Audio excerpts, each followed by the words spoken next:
Romanos capítulo 4, os versículos de 1 a 8. Diz o texto: que diremos então a respeito de Abraão, nosso pai segundo a carne? O que foi que ele conseguiu? Porque se Abraão foi justificado por obras, tem do que se orgulhar. Porém, não diante de Deus. Pois, o que diz a Escritura? Ela diz: Abraão creu em Deus, e isso lhe foi atribuído para a justiça. Ora, para quem trabalha, o salário não é considerado como favor, mas como dívida. Mas para quem não trabalha, porém crer naquele que justifica o ímpio, a sua fé lhe é atribuída como justiça. E é assim também que Davi declara ser bem-aventurado aquele a quem Deus atribui justiça independentemente de obras. Davi diz: bem-aventurados aqueles cujas transgressões são perdoadas e cujos pecados são cobertos. Bem-aventurado aquele a quem o Senhor jamais atribuir pecado. Amém, queridos. Por favor, tome assento, amados. Dando continuidade, meus queridos irmãos, à exposição da carta de Paulo aos Romanos. Agora nós estamos adentrando o capítulo 4. Até aqui o apóstolo Paulo traçou dois grandes argumentos. Argumento número 1, Paulo disse que todos são pecadores, tanto judeus como gentios, e, portanto, ninguém tem justiça própria para se apresentar a Deus. A conclusão que Paulo chega é que, de fato, todo aquele que, mesmo que conheça a lei divina, como é o caso o judeu que recebeu, como também os gentios, isso é, os povos que não tiveram essa revelação especial de Deus, todos esses estão encerrados debaixo da mesma sentença. Todo homem deve se calar e reconhecer que Deus é verdadeiro, isto é, que todos são pecadores e carecem, destituídos estão da glória do Senhor. Esse é o argumento de Paulo número 1, para falar acerca da bem-aventurança, falar acerca da felicidade que se tem, que se pode usufruir acerca do Evangelho das Boas Novas de salvação. O segundo argumento que Paulo traçou até aqui é que a justiça que o homem necessita para apresentar-se a Deus nos foi dada em Cristo Jesus. Essa justiça se manifesta em Cristo, através do Evangelho, da chegada do Evangelho. Então, Cristo é aquele que é justo e justificador de todo pecador. Ou seja, através da justiça de Cristo atribuída, colocada na nossa conta, na conta daquele que crê em Cristo, que esse sim pode se achegar a Deus, esse sim pode ser recebido na glória. E aqui Paulo encerrou no capítulo 3, então ele vai de fato fechar aqui a tampa do caixão no que diz respeito à lei, se alguém acreditava, se alguém cria, que por prática da lei, por obediência à lei, por um desempenho pessoal, por um esforço pessoal, podia apresentar-se a Deus como justo. Paulo encerra, fecha a tampa do caixão, dizendo aqui no capítulo 3 que por lei ninguém será justificado, só, única e exclusivamente através da fé em Cristo Jesus. E agora ele começa a traçar um novo argumento a partir do capítulo 4. Paulo, então, entende, ele compreende que o seu público não é apenas de gentios, isto é, pessoas sem nenhum conhecimento da lei divina. Mas ele está falando também para um público judeu. Principalmente são os seus interlocutores, os seus questionadores, aqueles que, apesar de estarem na mente, na imaginação do apóstolo, Paulo sabe que vão estar inquirindo, vão estar perguntando, vão estar questionando, como durante todo o seu ministério, muitas vezes assim ele foi questionado acerca da mensagem que ele pregava, a mensagem da salvação em Cristo mediante a fé, única e exclusivamente pela graça, salvação pela graça mediante a fé. E aí Aqui e acolá, Paulo, então, ele é questionado acerca desta verdade, como se Paulo estivesse criando, inventando uma doutrina nova. Por isso, Paulo agora, no capítulo 4, ele faz questão de trazer o embasamento para falar acerca da justificação pela fé, que é a temática da carta. E aí ele vai buscar aonde? Ele vai buscar em dois personagens históricos, bíblicos, que tinham de fato suas experiências com Deus e que eram históricos na fé do povo de Israel, que é Abraão e Davi. Que era tido como sendo um homem bom, um homem reto, um homem justo, que é o pai Abraão. Para o judeu da época de Paulo, Abraão foi alguém justificado mediante as suas obras. Foi alguém que viveu de forma agradável a Deus, portanto, por isso Deus o recebeu, Deus o aceitou. Deus, então, o justificou. Deus, então, o toma como justo pela sua justiça, pela sua fé, pela sua prática de justiça. Assim era a fé do seu povo naqueles dias. E Paulo vai tomar este como exemplo. E também vai tomar Davi, alguém que havia usufruído da graça divina, do perdão de Deus, da manifestação da graça do Senhor. Então Paulo toma essas duas personagens bíblicas e vai agora embasar o seu argumento para dizer a justificação, de fato, é pela fé. Perceba aí, os versos de 1 a 8 que a gente leu, nós podemos então ver este argumento sendo tratado ou sendo tecido por Paulo. Ele começa introduzindo aqui o tema dessa justificação, destacando e dizendo, bem, o que é que pode se dizer de Abraão? O que é que vocês dizem de Abraão? Na verdade, vocês dizem que Abraão, o nosso pai, segundo a carne, como foi que ele foi recebido diante de Deus?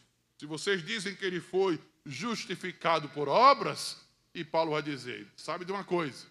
Que se ele foi justificado por obras, ele não tem do que se orgulhar. Se ele vai se orgulhar, menos diante de Deus. Se Abraão, como vocês dizem, foi justificado pelas suas obras, ele se orgulha disso. Ele pode se orgulhar em qualquer outro lugar, menos diante de Deus. Por quê? Paulo vai dizer, é simples. Porque, de fato, a justiça que Abraão recebeu, não recebeu mediante as suas obras, mas sim por causa da sua fé. E aí Paulo, então, vai seguindo o seu argumento, nos versos de 3 a 5, usando justamente essa analogia, dizendo, se alguém recebe um salário, e esse salário lhe é pago por causa do seu trabalho, então ele é digno disso. Mas se ele recebe um salário na sua conta, e ele não trabalhou para receber aquele salário foi fruto da graça de quem lhe deu. Ele disse, assim é a justificação pela fé. E agora, finalizando o argumento dele, os versos de 6 a 8, aí é quando ele vai. Ele não cita Abraão, mas ele puxa justamente a experiência de Davi.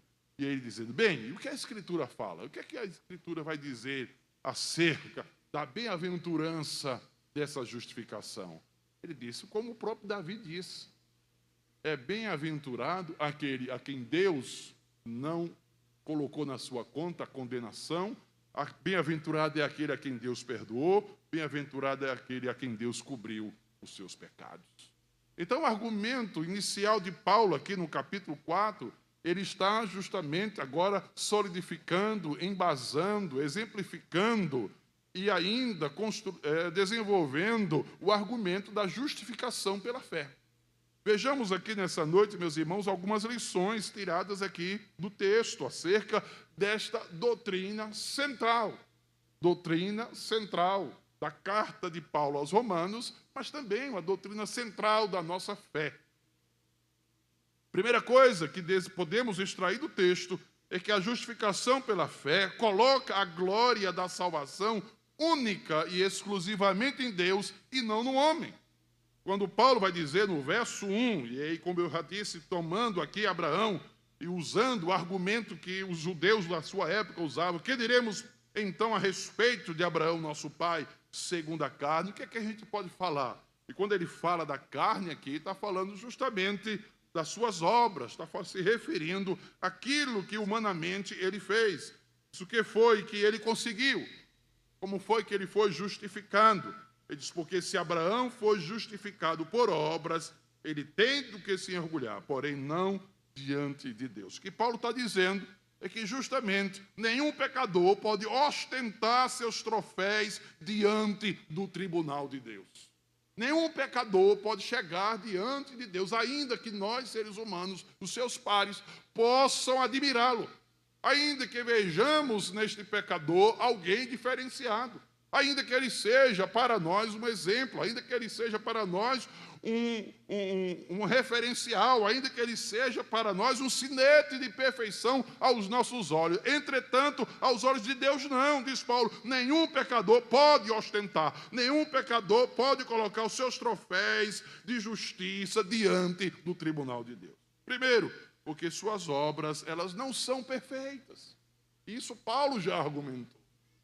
Paulo já disse lá no capítulo 3, dizendo não há um justo, nem sequer um. Não há quem busque a Deus, não existe nenhum que possa se apresentar diante dele com justiça. E segundo, porque Deus não se deixa impressionar pelas obras de ninguém. Essas obras podem muito bem impressionar a nós, mas a Deus não. Por isso Paulo vai dizer, não diante de Deus que Abraão venha se orgulhar. Diante de Deus ele não tem como se apresentar. Por quê? Porque Deus não se deixa impressionar. E a razão disso é que Deus não se deixa impressionar porque Ele conhece o nosso coração. Ele sabe quem de fato nós somos. A imperfeição e a impureza, o pecado que existe em nós. Ainda que isso não seja tão visível aos olhos dos demais, mas aos olhos de Deus, sim.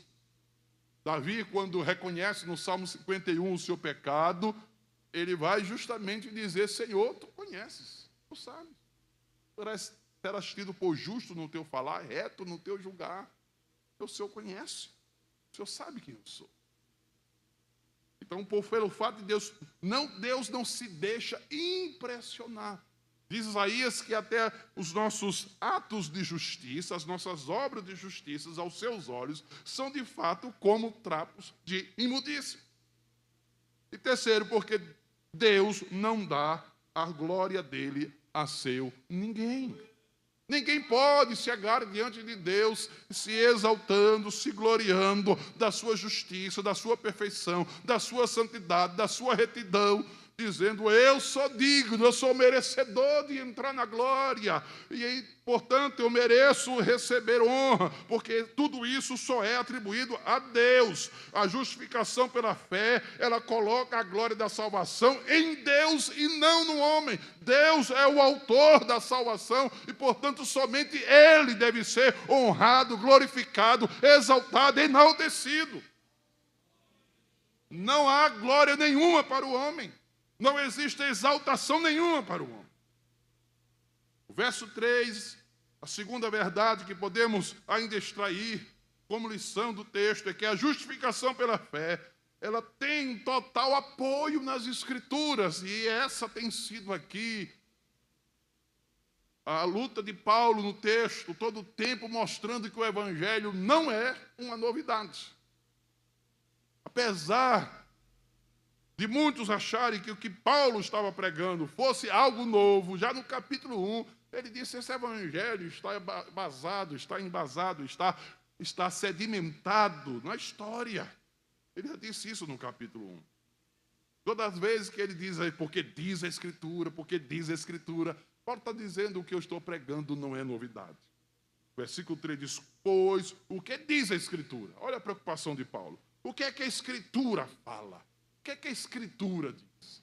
Paulo não está querendo simplesmente ser bíblico. O que Paulo está querendo aqui é mostrar que a sua doutrina ela é totalmente de Deus. Em primeiro lugar, não é uma doutrina nova. Paulo não está criando aqui, inventando a doutrina da justificação pela fé. Segundo, não é uma doutrina humana.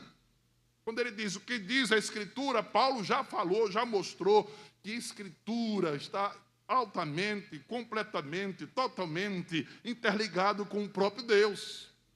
A Escritura é a voz de Deus, é a palavra de Deus, portanto, ela está altamente entrelaçada com o próprio Deus da palavra.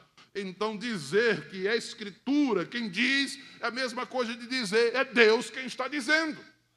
Essa doutrina não é humana, ela é divina. A doutrina não é novidade, a doutrina não é humana. E aqui vale a pena, meus amados irmãos, também acrescentar que essa doutrina não é protestante, embora nós protestantes a defendemos. Ela não é invenção luterana. Ela não é uma criação dos reformadores, como dizem muitas vezes e é afirmado de forma muito categórica pelos papistas e pelos católicos, que dizendo que a doutrina da justificação pela fé foi uma invenção de Lutero, é engodo, é engano e é justamente não conhecer as Sagradas Escrituras. A doutrina não foi inventada por Lutero, foi sim, naquele tempo de trevas, descoberta ou redescoberta por Lutero. Lutero, sim, descobriu algo que já estava ali nas Escrituras. Em um tempo em que a mentira estava prevalecendo, em que o engodo dos homens, em que a doutrina da justificação pelas obras, por meio de méritos humanos, que salvação, se era de perdão dos pecados naquela época, se era adquirido através da compra de indulgências. Compra de indulgências. O que era uma indulgência? Era um perdão oferecido pelo Papa na época. Perdão esse que era dado àqueles que mais pagassem. A indulgência era o Papa quem dizia: você está perdoado tantos e tantos anos do purgatório. E o que revoltava o povo justamente é porque existiam os vendedores de indulgências, que saíam pelas ruas, pelas vilas e cidades, vendendo perdão, anunciando e dizendo: se você comprar essa indulgência, é a moeda caindo no cofre e a alma saindo do purgatório. É você comprando essa indulgência, a sua alma ficando mais limpa do que a alma de Adão antes de pecar. Os vendedores de indulgência exploravam o povo da época. E quando Lutero, então, entendeu a doutrina da justificação, ele entendeu quando preparava as suas aulas. Estudando a carta aos Romanos, ele como mestre de teologia, preparando a carta, todas as vezes que deparava-se com esse texto, do capítulo 1 de Romanos, versos 16 e 17, porque a justiça de Deus se revela no Evangelho. Dizia Lutero que ao ver isso, ele via Deus lhe cobrando justiça. Justiça essa que ele não tinha. Ele disse: o Evangelho me cobra uma justiça que eu não tenho. E aquilo o afligia.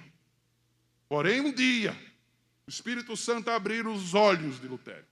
E quando ele olhou o texto de Romanos 1, 16 e 17, que diz que a justiça de Deus se revela no Evangelho de fé em fé, ele disse: não é Deus que está cobrando justiça minha pelo Evangelho, mas é Deus que está trazendo pelo Evangelho a justiça que eu preciso. Naquele momento, Lutero, então, entendeu que o Evangelho é a graça divina, aonde Deus nos traz justiça em Cristo, a fim de que possamos ser recebidos na glória. Ali, então, Lutero entende a doutrina da justificação pela fé, e é essa que ele vai trabalhar, é essa que ele vai escrever, é sobre essa doutrina que ele mais vai defender. A ponto de Lutero resumir o seu pensamento numa frase que ficou bastante conhecida, quando ele disse: Senhor Jesus, Tu és a minha justiça, e eu sou o teu pecado. Tu tomaste o que era meu e me deste o que era teu. O que eu fui te fizeste ser, a fim de que eu fosse o que tu és. Com isso, Lutero estava resumindo o seu pensamento, dizendo: Senhor, faz a minha justiça, e eu sou o teu pecado, porque o Senhor tomou o meu pecado. Tomaste o que era meu, tomaste o meu pecado, me deste o que era teu, me deste a tua justiça. O que eu fui, um condenado, te fizeste ser um condenado em meu lugar, a fim de que eu fosse o que tu eras, justo diante do Senhor. Dessa forma, Lutero, então, passou a pregar a doutrina da justificação pela fé, que a princípio o povo não entendia, não compreendia. Mas ele entendia muito bem que a salvação pelas obras, que era pregada naqueles dias, salvação essa que era vendida através da compra e venda de indulgências. Lutero, então, ataca a questão das indulgências. E quando ele ataca a questão das indulgências, então todo mundo entendeu que Lutero estava justamente pregando. E ele vai e se levanta. Se é assim, então, se o Papa tem poder de perdoar pecados, então por que ele não perdoa logo? Por que tem que vender? Se está em suas mãos o poder de dar o perdão eterno. E ele ataca as indulgências que eram vendidas, a tal ponto que por onde passavam os vendedores de indulgências eram apedrejados, saíam debaixo de pedra, porque entenderam muito bem a mensagem que Lutero estava pregando. Então, a doutrina da justificação pela fé não é uma doutrina protestante, como alguns querem advogar. Dizem, isso é coisa de Lutero, o monge revoltado. Isso é coisa de Lutero, que queria casar e então inventou a doutrina da justificação pela fé. Não. Absolutamente. Paulo está dizendo, porque diz a Escritura. O que a Escritura diz? No verso 3, Paulo diz, Abraão creio em Deus, e isso lhe foi atribuído para justiça. Ou seja, Abraão creu. A fé não foi um fim, mas um meio pelo qual ele recebeu a justiça. E a terceira verdade, a terceira lição que extraímos do texto, meus irmãos, é que a justificação pela fé tem como base justamente a graça de Deus. Os versos aqui de 3 até o verso 5, o argumento continua sendo esse. Primeiro, que a justiça é dada a quem não tem, como diz Paulo. Ele diz, ora, para quem trabalha, o salário não é considerado como favor, mas como dívida. Imagine, se alguém tem justiça para apresentar-se diante de Deus, então o céu lhe é direito. Ele tem o direito de entrar no céu, porque ele tem a justiça. Porém, Paulo vai dizer que a justiça é dada a quem justamente não tem. Isto é, todos nós somos devedores diante do tribunal de Deus. Segundo, a justiça é dada a quem não fez por merecer. Ou seja, ela não é uma recompensa dos nossos atos. A justiça ou a justificação não é uma recompensa das nossas ações ou das nossas boas ações. A justiça é dada justamente como um favor. Ela é atribuída como um favor, como a graça. Ele disse, é assim que ele vai dizer no verso 5, mas para quem não trabalha, porém, crê naquele que justifica o ímpio, a sua fé é atribuída como justiça. Não fez nada.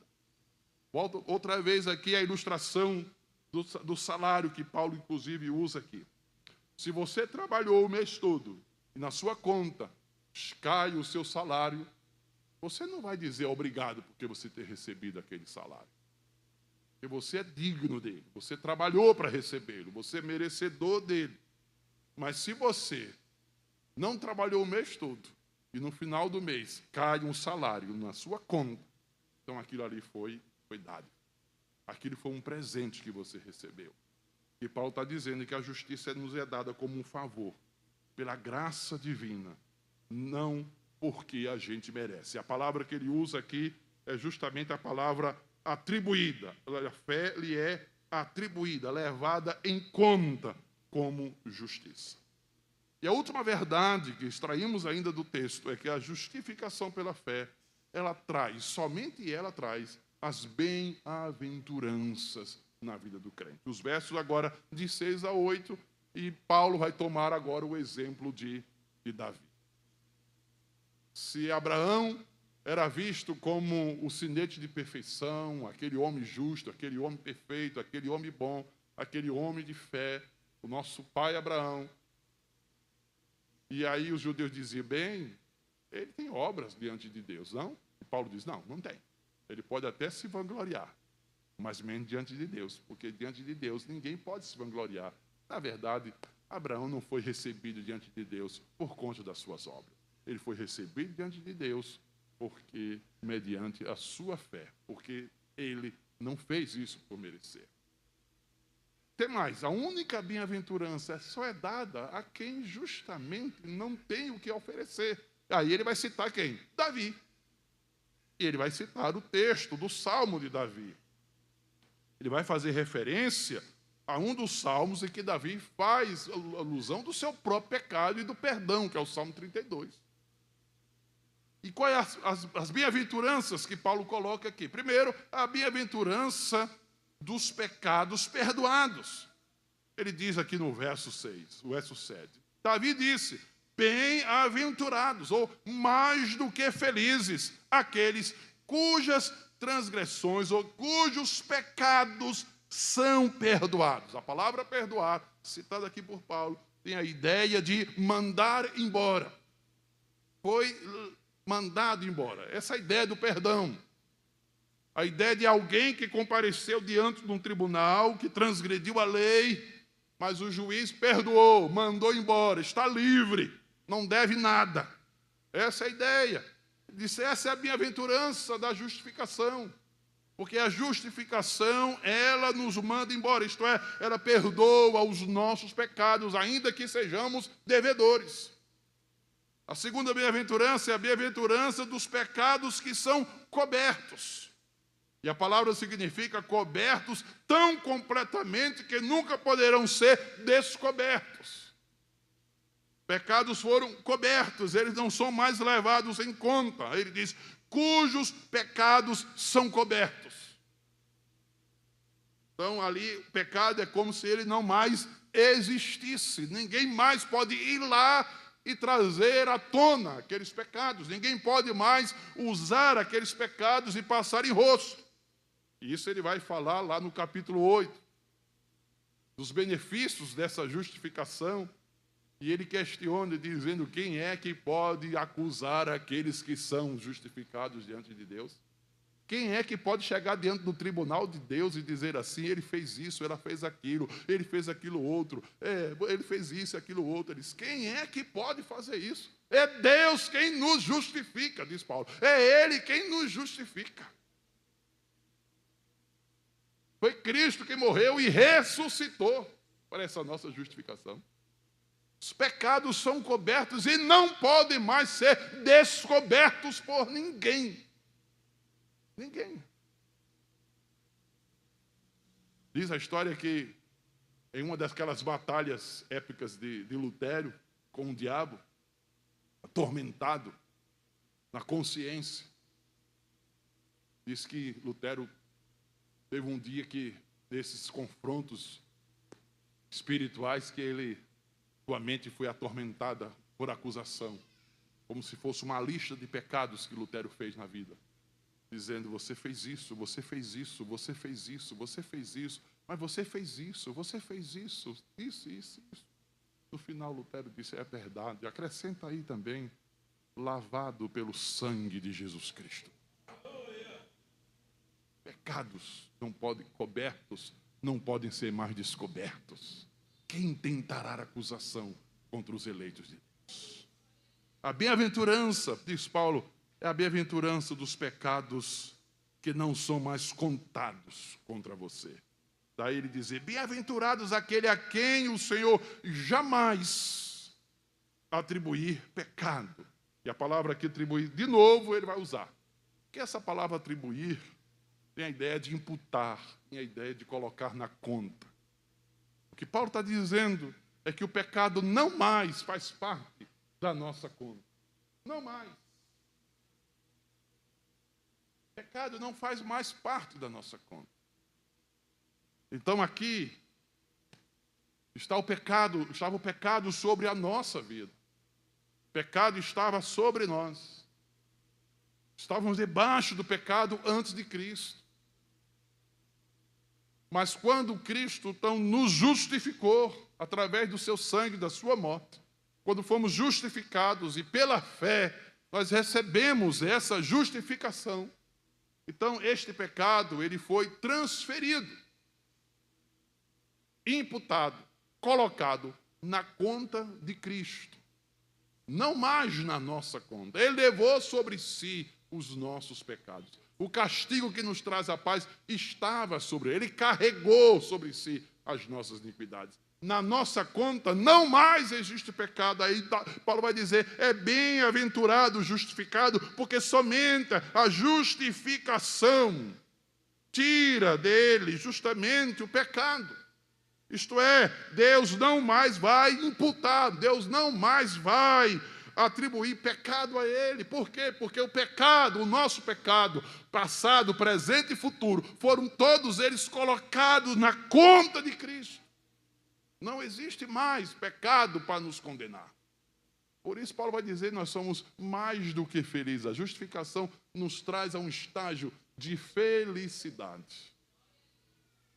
E a justiça, que era de Cristo e que nós não tínhamos, agora foi atribuída, imputada sobre nós. Por isso ele, quando nos olha e nos vê justamente através dessa justiça que foi colocada na nossa conta. O olhar de Deus agora sobre nós é através justamente da justiça de Cristo que nos foi imputada. E Paulo vai dizer que essa é a bem-aventurança. A justificação nos traz essa bem-aventurança. As boas obras não trazem essa bem-aventurança, mas a justificação sim. Daí, meus amados irmãos, me permitam concluir fazendo aqui algumas aplicações desse texto. Meus irmãos, essa passagem, mais uma vez, como nós temos tratado até aqui, ela nos humilha diante de Deus.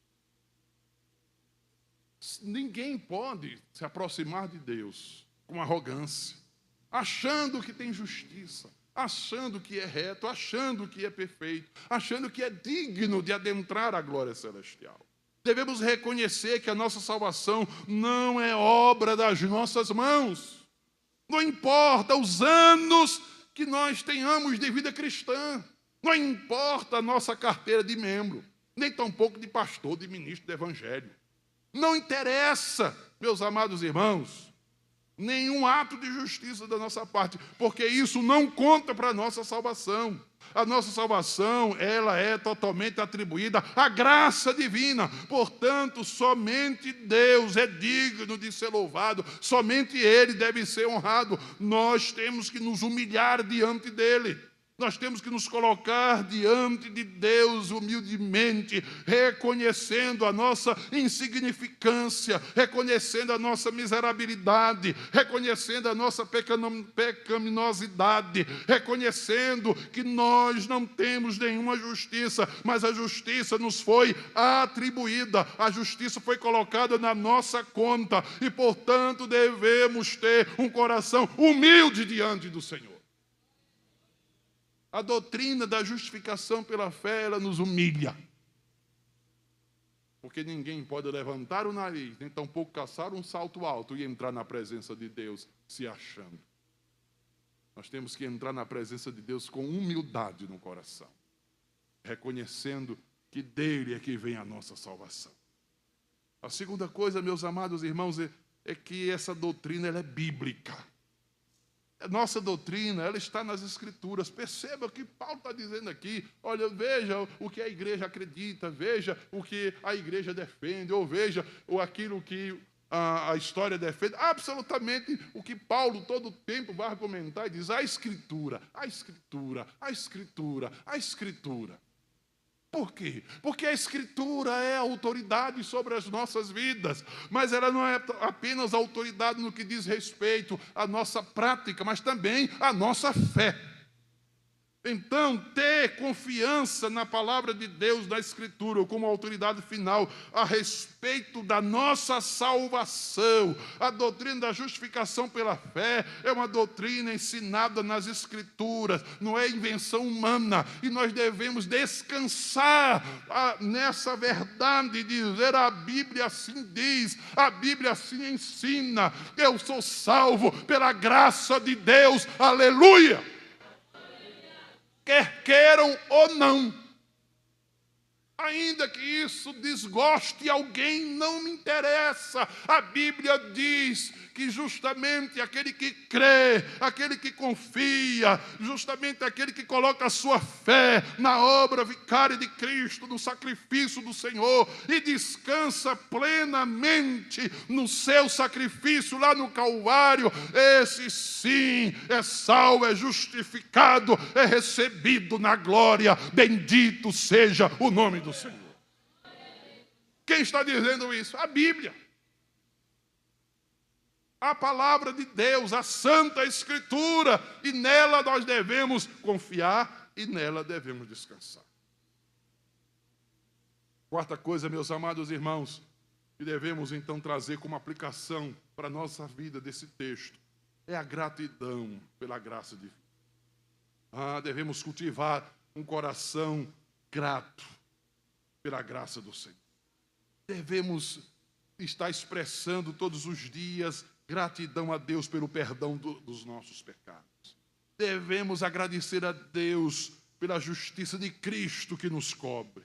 Nada que façamos pode nos tornar dignos da salvação, mas somente a graça de Deus nos salva, e isso deve encher o nosso coração de gozo, deve encher o nosso coração de alegria e de gratidão.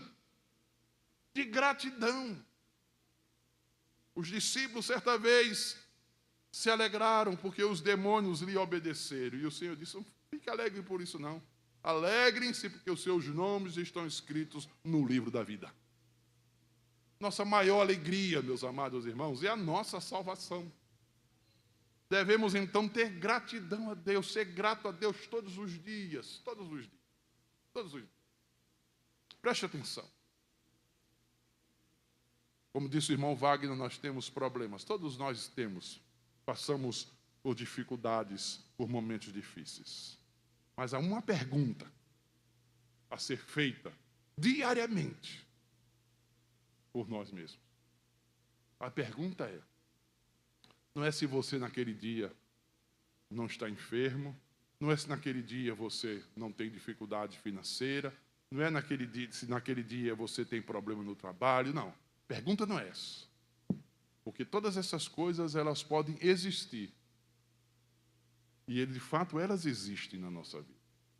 Agora a pergunta é: o seu nome foi riscado do livro da vida? Se o seu nome foi riscado do livro da vida, aí sim, você deve se entristecer bastante. Mas como isso não é possível, então você deve se alegrar. Esse é o tema da carta de Paulo aos Filipenses. Alegrai-vos no Senhor, outra vez digo alegrai-vos. Alegrai-vos no Senhor, outra vez digo alegrai-vos. Por quê? Porque o seu nome está escrito no livro da vida.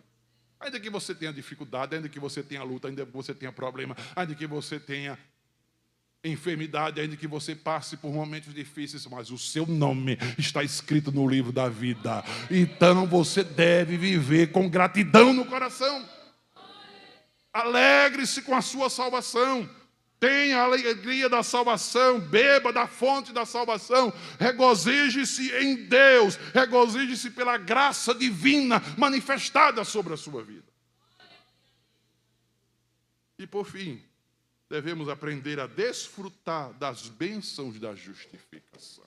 Não deixe que o diabo roube de você esta bem-aventurança, essa felicidade. Devemos viver, cantamos agora há pouco, devemos viver aqui com alegria a liberdade que nos foi dada em Cristo. Pelo sangue, eu sou livre, eu sou livre. E aí, às vezes, a gente não encarna esta verdade. Parece que isso não é uma realidade. E a gente canta assim: eu sou livre, eu sou livre, eu sou livre, eu sou livre, como que de fato não fôssemos. Devemos viver essa verdade, meus amados irmãos. Paulo vai dizer aqui, é mais do que feliz aquele que os pecados foram perdoados. Deus perdoou todos os seus pecados, passados, presentes e futuros. Ele liberou você. Nenhuma condenação há sobre a sua vida. Viva esta realidade. Quando você acordar pela manhã, ao colocar os pés no chão, lembre-se disso. Nenhuma condenação existe sobre a minha vida. Porque eu estou em Cristo Jesus. Os meus pecados foram perdoados. Os seus pecados foram cobertos e ninguém pode descobrir esses pecados.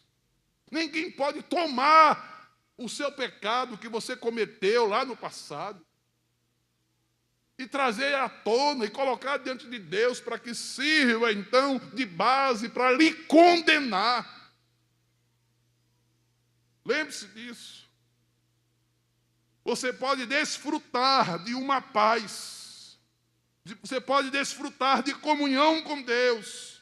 Por causa justamente dessa justificação. Porque o pecado não foi mais atribuído a você. Lembre-se, saiu da sua mão e agora está sobre Cristo. Então, não mais Deus não atribui, Deus não imputa, Deus não coloca mais, não leva em conta o seu pecado. O que significa? Na prática, significa que quando você dobrar os joelhos para orar, o céu vai se abrir para você. O nosso problema, meus amados irmãos, é que a gente não vive por fé. A gente vive por emoção, por sentimento. E Satanás sabe disso. E aí a gente acorda aquele dia se sentindo mais vazio do que coco seco. E a gente olha assim e diz, eu não me sinto salvo. E quem foi que disse que salvação é para se sentir? Eu não me sinto perdoado. E quem foi que disse que perdão é para se sentir? Mas eu me sinto muito mal. Quem foi que disse que você tem que viver por sentimento? Você tem que viver pela verdade da palavra de Deus, mediante a fé. O justo viverá pela fé. O justo não vive por emoção, não deve viver de sentimento, mas pela sua fé. E o que minha fé diz? O que é que a fé está dizendo? A fé está dizendo que não existe condenação sobre você. A fé está dizendo que o pecado que você cometeu, Deus não leva mais em conta. A fé está dizendo que você é aceito por Deus. A fé está dizendo que o caminho para o céu está aberto para você. O que é que a fé está dizendo? A fé está dizendo que quando você dobrar os seus joelhos e você orar, Deus no céu vai ouvir a sua oração. A fé está dizendo que você é recebido, que você é aceito por Deus. A fé está dizendo, independente das suas emoções, dos seus sentimentos, independente de como você esteja neste dia, se você fechar os olhos hoje, você vai estar com Ele na glória. É isso que a fé está dizendo. E você deve viver esta verdade. Você deve desfrutar desta bem-aventurança. E quando alguém perguntar, e aí? Vai tudo bem com você e sua casa? E você nunca mais vai dizer, está na graça, estou daquele jeito. Você vai dizer, está de bênção, está demais, está de maravilha. Por quê? Porque eu sou mais do que feliz. Meus pecados foram perdoados. Meus pecados foram cobertos pelo sangue de Cristo. E Deus não coloca mais na minha conta o que eu fiz. Quer mais? Quer coisa melhor, querido? Se você não entendeu nada disso, eu convido você, então, a receber a Cristo, o Evangelho. Porque isso é o Evangelho simples e puro. Amém? Fica de pé. Vamos orar, irmãos.